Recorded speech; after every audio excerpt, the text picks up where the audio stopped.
Bonjour, je m'appelle Philippe Silberzahn, bienvenue dans mon podcast Survivre et prospérer dans un monde de surprises.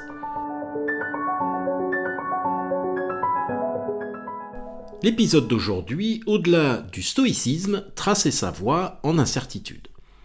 Le stoïcisme est la philosophie des temps difficiles. Il offre des repères clairs, faire la part de ce qui dépend de nous, accepter le reste, garder la tête froide. Cette discipline aide à tenir face à l'incertitude et à l'anxiété. Mais elle montre aussi ses limites. En invitant à l'acceptation et au détachement, ne risque-t-on pas de renoncer trop vite à agir, à transformer et à créer ? Que deviennent alors nos émotions, nos élans, notre capacité à ouvrir de nouvelles voies ? Face à l'incertitude, il est peut-être possible d'adopter une posture différente. Ni résignation, ni agitation, mais une manière active et créative de vivre le réel en partant de ce que nous sommes et de ce que nous pouvons devenir. Une invitation à l'action créative pour tracer sa propre voie plutôt que simplement accepter son destin. Dans un monde où l'incertitude règne et où les changements sont tels que plus rien n'a de sens, le stoïcisme semble remarquablement pertinent.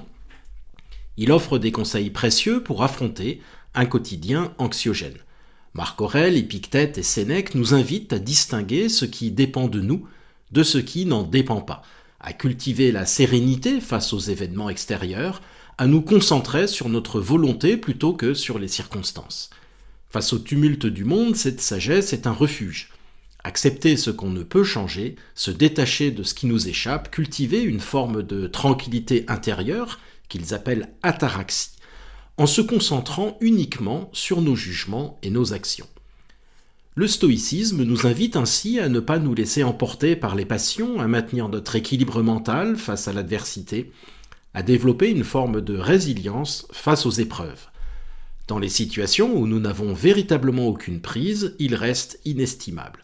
Il nous rappelle utilement que vouloir contrôler l'incontrôlable est vain et cause de souffrances inutiles.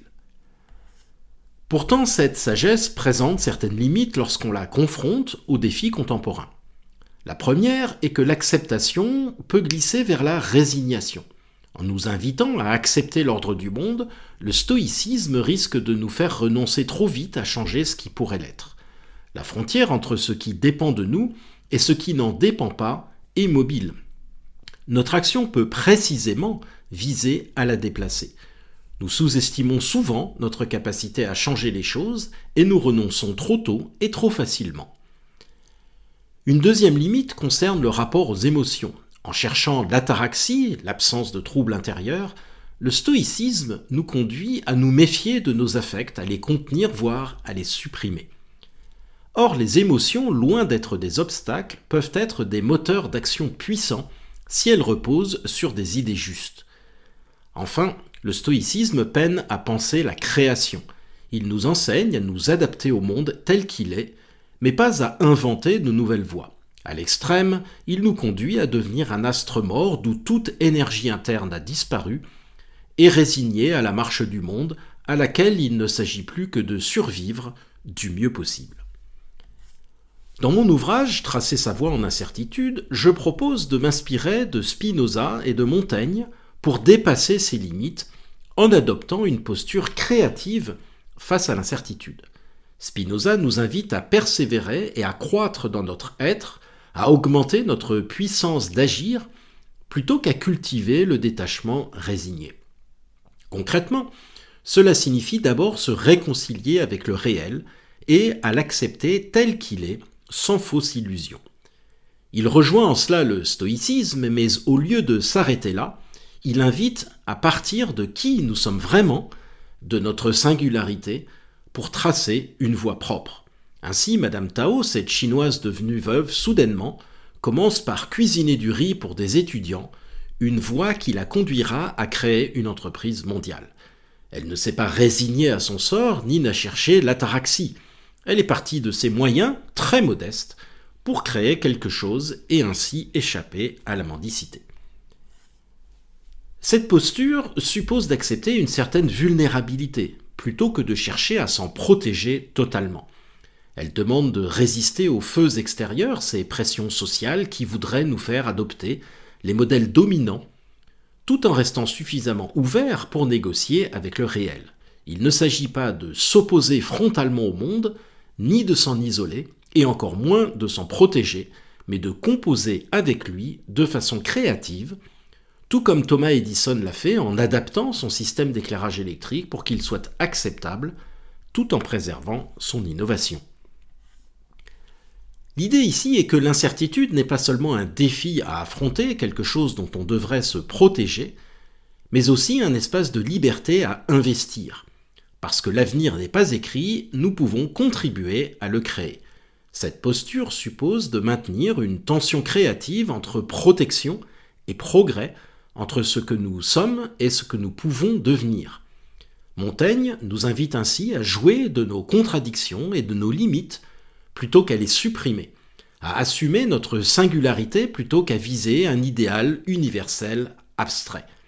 Pour lui, la réponse intérieure à l'incertitude extérieure ne consiste pas à chercher l'ataraxie, l'absence de tension, mais bien au contraire à nourrir et assumer pleinement un bouillonnement intérieur, source d'énergie créative.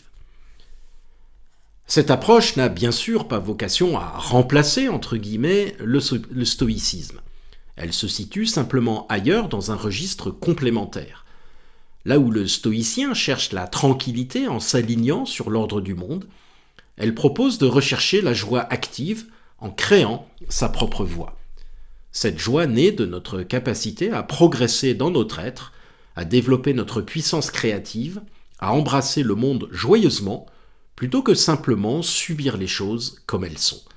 C'est une joie incarnée, ancrée dans le réel, nourrie par nos réussites concrètes, même si elles sont très modestes. Elle accepte ce qui est, non pour s'y résigner, mais pour construire ce qui peut être. Cette distinction entre stoïcisme et création active n'est pas qu'un débat philosophique abstrait. Elle a des implications concrètes, tant pour les individus que pour les organisations. Celles qui prospèrent en effet en incertitude sont celles qui, comme les individus créatifs, tracent leur propre voie en assumant leur singularité. Elles ne se résignent pas au modèle dominant de leur industrie, elles inventent les leurs et tentent de les imposer. La stratégie n'est pas l'art de s'adapter avec sérénité à un avenir prédit par d'autres, c'est la capacité à créer son propre futur en partant de qui on est vraiment. C'est précisément cette posture créative des individus comme des organisations que notre époque exige. Merci de votre attention, vous pouvez retrouver cet épisode sur les principales plateformes de podcast. N'hésitez pas à vous abonner pour être informé des prochains épisodes. À bientôt!